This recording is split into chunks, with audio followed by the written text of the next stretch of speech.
got a few things set up, and he's going to kind of show you what he does, walk you through it all. So, I've got some specimens sitting here that you guys can play with here in just a minute, but figured I'd do enough talking here. This right here is a Tensile Machine, 120,000 pounds. Basically what we're going to do here, figure we'd do a little demonstration. This is a tube that we pull, and what we're going to do is we're going to test and see the ultimate strength of the material, the yield, and the elongation of the material. So what we're going to do is this guy here already has preset, and what it's going to do is it's going to pull with the tube, and it's going to record on this chart here. It's going to show us something along this line right here. And what we're going to do is we're just going to pull it and break it in half. Figure it'd be something nice and interesting to see.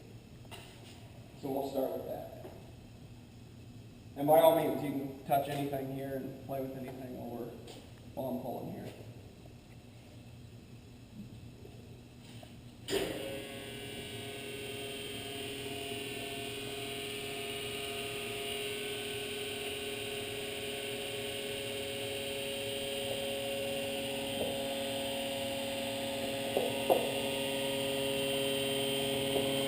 Tom's winning twice because he's getting some of his work for tomorrow done. So what we had here was now our material here is yielded, so it's reached the point that it's starting to finally give way. It's hit this point here where it's finally reached the ultimate load of the material, and now what it's doing is it's going to stretch until it finally just can't hold any more pressure, and it's just going to finally break.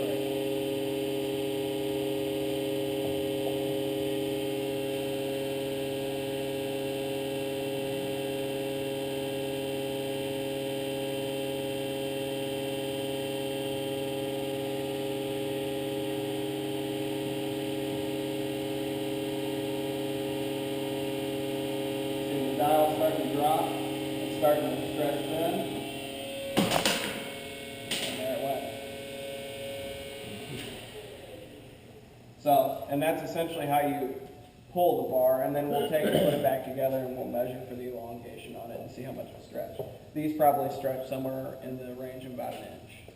So then it comes out to about a 50% elongation. And what he does is he marks all the way down it. It's a 2-inch center punch. So, there's a known distance marked all the way down, and then after it breaks and he puts it back together, you can see the elongation compared to the distance between those two center punches at 2 inches from the start to how much it stretched after it's pulled. And we do a couple different style tensils, which I tried to show you guys here. This right here, we call the 505 bar. And essentially what this is doing is it's isolating where the bar is going to break. And that way we can calculate exactly where it's going to break and how much poundage it's going to take at this 505 inch. And these right here are some titanium pieces that we pull, just kind of regular dog bone style. And then these guys here are actual welder qualifications that we were doing, that we take and we machine the face of the weld off, and then we took and put some plugs inside of them, put them in the machine, and then we pulled them until they met ultimate load.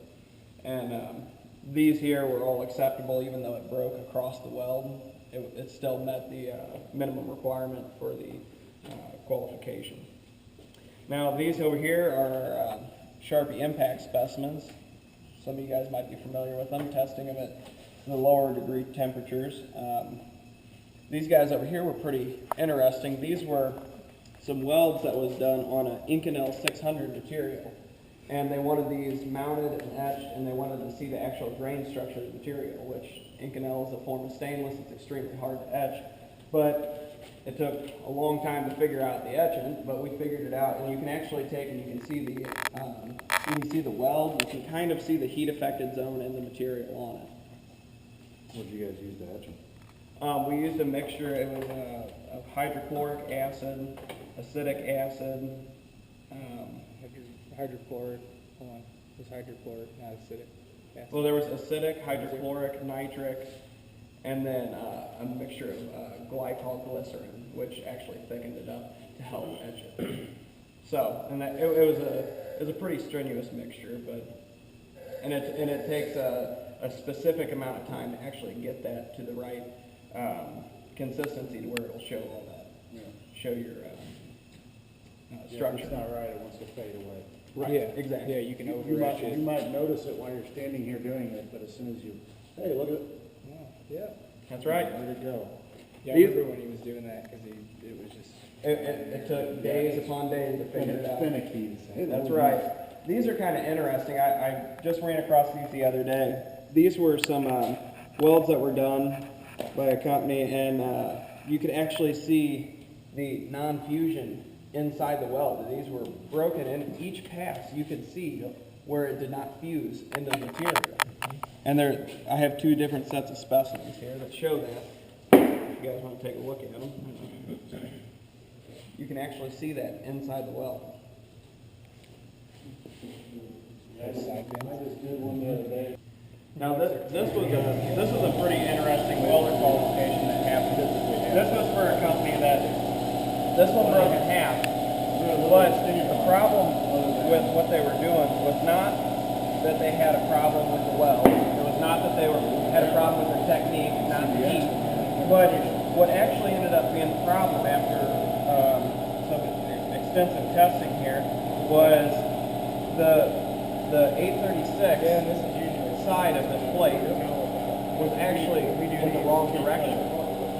They had the grain of the steel was in the wrong direction. Talked about that on our last step.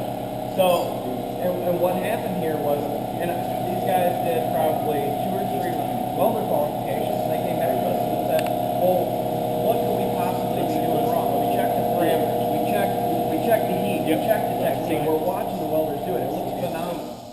So finally we came down to the deduction of that it's in the wrong direction. And actually, if you take a look at the scale there, you can actually see the direction. You can actually see that it's running in this direction.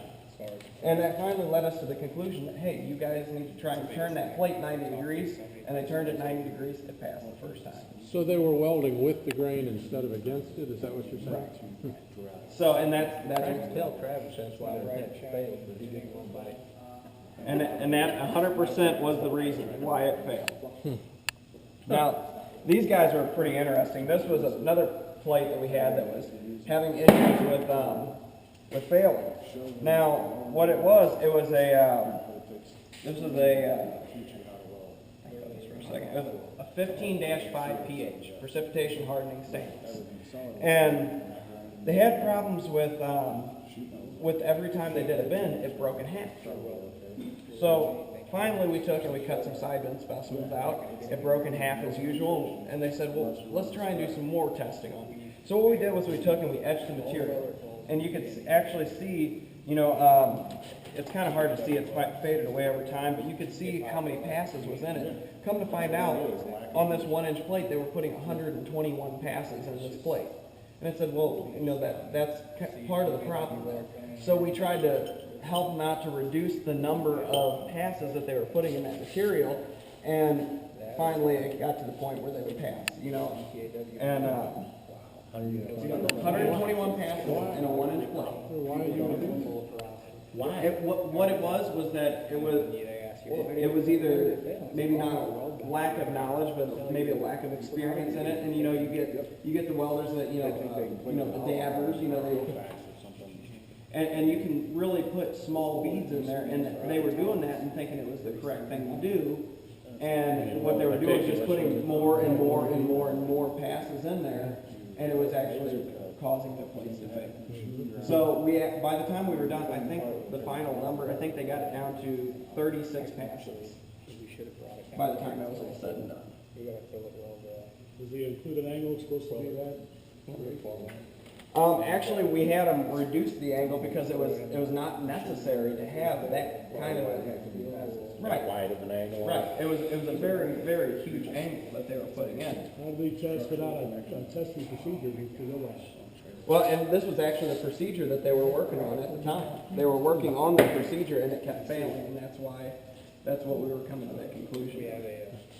And of course I had to put out a couple of, you know, pretty good bends. This was some stainless material that they welded. There's one other one. Like this guy here, had a nice corner crack in there.